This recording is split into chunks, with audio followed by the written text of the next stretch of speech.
Bonjour les amis, comment allez-vous? J'espère que vous allez bien. Bah écoutez, pour ma part, ça va pas trop mal, un peu pris de la gorge, hein, mais vous savez, un jour on a 26 degrés, le lendemain on a plus que 14 degrés, il fait humide, etc. Donc on se fait croquer. Mais à part ça, tout va bien.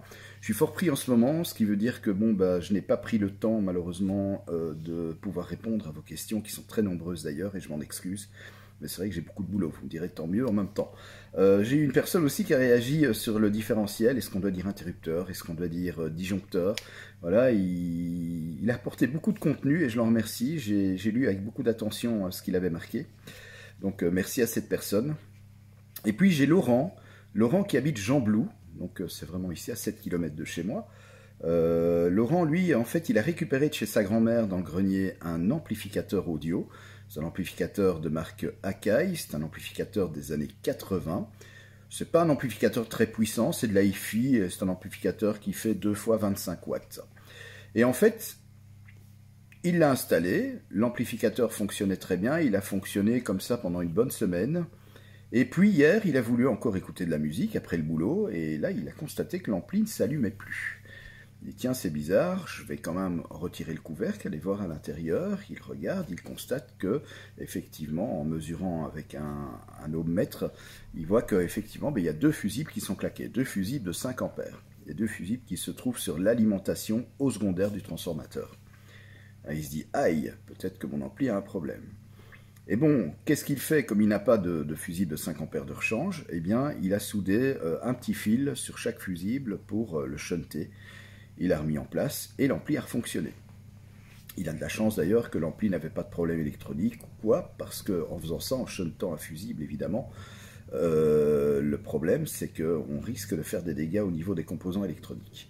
Il faut toujours, lorsqu'un fusible est claqué, eh bien, le remplacer par un fusible de même intensité. Et Laurent, d'ailleurs, tu peux trouver ces fusibles sur Internet, tu peux trouver ça aussi, ces fusibles, je vais dire, dans des magasins. Il y en a un au Vlès, c'est Pierre-André, hein, qui est très connu au niveau des composants électroniques.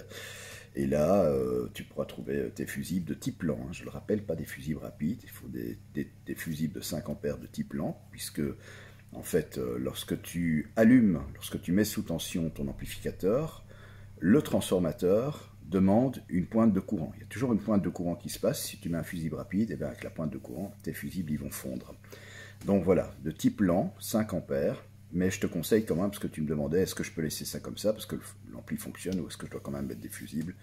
Donc je te conseille vraiment de mettre des fusibles. Bon, ton ampli n'a rien au niveau électronique, au niveau de l'alimentation, etc. Il n'y a pas de condensateur en court-circuit ou quoi, donc ça c'est déjà une très bonne chose.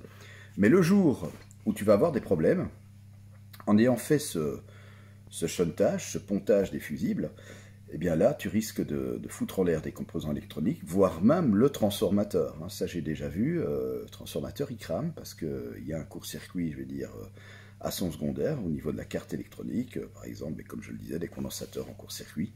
Et là, le transformateur, il cuit, tout simplement. Et ça coûte beaucoup plus cher, évidemment.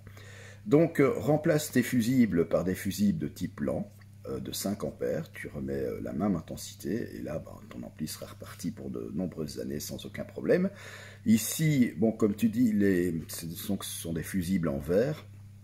Les fusibles n'étaient pas noircis, on ne voyait pas qu'il y avait eu une trace d'arc électrique, etc. Donc le court-circuit est déjà exclu. C'est simplement des fusibles qui sont morts naturellement parce que voilà, après un certain nombre d'heures de fonctionnement, le fusible il finit par rendre l'âme et ça se comprend parce que à chaque fois qu'il y a une pointe d'intensité au démarrage, le fil fusible en fait, il chauffe, donc il se dilate. Puis après, il refroidit, il se rétracte. Puis il se dilate de nouveau à chaque allumage.